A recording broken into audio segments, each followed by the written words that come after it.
नमस्कार दोस्तों, आप सभी का बहुत बहुत स्वागत है हमारे यूट्यूब चैनल खुशहाल ज़िंदगी में। तो आज की इस वीडियो में हम खास बात करने वाले हैं जितिया व्रत के ऊपर और हम जानेंगे इस व्रत का महत्व और इस व्रत की व्रत कथा और इनसे जुड़ी और भी कुछ ज़रूरी बातों के बारे में हम आज इस वीडियो में जानेंगे। तो चलिए बिना किसी देरी के अपनी वीडियो को शुरू करते हैं। तो जैसे हिंदू धर्म में कई त्यौहार बेहद धूमधाम से मनाए जाते हैं, तो इन्हीं त्योहारों में से एक है जितिया व्रत। और पंचांग के मुताबिक प्रत्येक वर्ष अश्विन मास की कृष्ण पक्ष की अष्टमी को जितिया व्रत को मनाया जाता है। हर साल सुहागन स्त्रियां ये व्रत रखती हैं और संतान के हित की प्रार्थना करती हैं। ऐसा माना जाता है कि जितिया व्रत करने से संतान की लंबी उम्र होती है और इस व्रत को जीवित्र पुत्रिका और जितिया व्रत भी कहते हैं।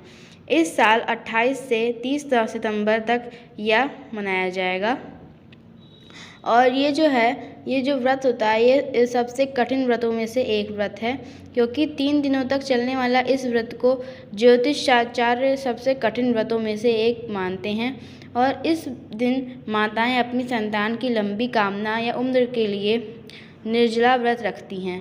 और सप्तमी तिथि के दिन नहाए खाए, अष्टमी के दिन जितिया व्रत और नवमी के दिन व्रत को खोला जाता है, यानी कि पारण किया जाता है। और नहाए खाए वाले दिन व्रतियाँ सूर्यास्त के बाद कुछ नहीं खाती हैं और घर में प्याज लहसुन नहीं बनता है।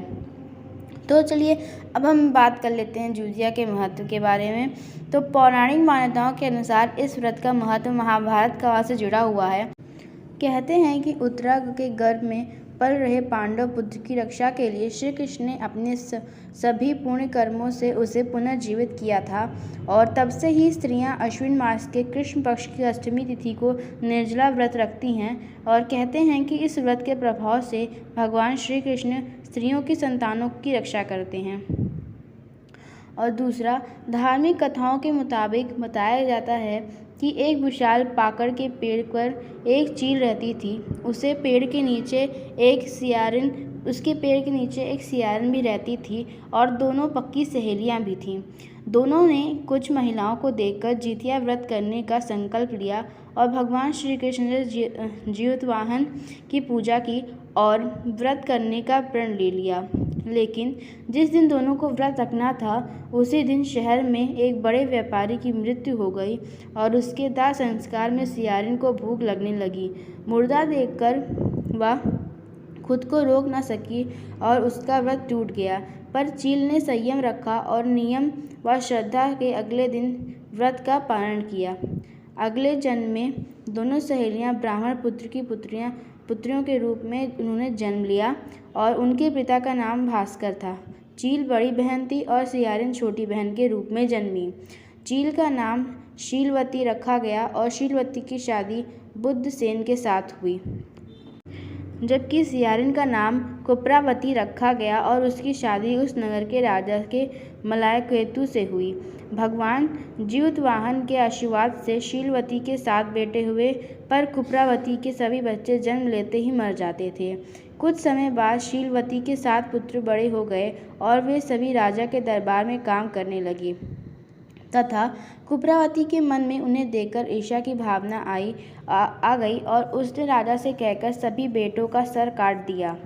उन्हें 7 नए बर्तन मंगवाकर उसमें रख दिया और लाल कपड़े से ढककर शीलवती के पास भिजवा दिया। यह देख भगवान जीतवाहन ने मिट्टी के 7 भाइयों के सिर बनाए और सभी के सिरों को उसे धड़ से जोड़कर उन पर अमृत छिड़क दिया और इससे उनमें जान आ गई। 7 युवक जिंदा हो गए और घर लौट आए। जो कटे सिर रानी ने भेजे थे वे फल बन गए।